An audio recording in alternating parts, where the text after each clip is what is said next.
Time for another Gobbet opus, number 55, from September 12, 2008. Second to none. Healthcare in the United States is second to none.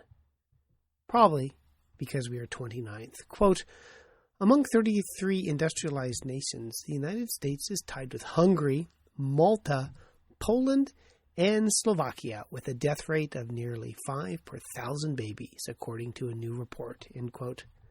Latvia's rate is 6 per 1,000, end quote. USA, USA, USA. It is not just infant mortality. A fifth of U.S. citizens do not have health care, and if you do not have insurance, you have the opportunity to get sick. The nice thing about the U.S. healthcare system, he says in quotes, is that I get to see all sorts of illnesses that people in advanced societies who occasionally actually work together to help each other do not get the opportunity to take care of. I get to see untreated hypertension, untreated diabetes, untreated syphilis, progressive HIV, advanced tuberculosis. And because some people do not have health care and live from paycheck to paycheck, they let their health care slide, and sometimes ending up with advanced disease, sometimes dying. People die every now and then because they can't afford health care, and they often die of infections. I would like to be able to put on their death certificate as cause of death, uninsured and too proud to seek care.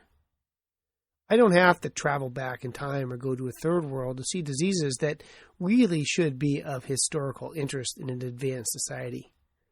Like today, a patient with an infected hip fracture who is insane and as a result did not seek health care. In olden times, when there were no antibiotics or surgery, patients with bone infections developed a large mass or scar tissue around the infected fracture that subsequently calcified. It would be a mass of calcium surrounding the fracture 2 or 3 times the size of normal bone. That is what my patient had, a huge calcified callus over the fracture. It is rare to see this response in the 21st century, since we often treat infections and fractures. At least if you have sanity and money. If you lack one or both, you get the rare opportunity to develop physical findings that were common in the 19th century.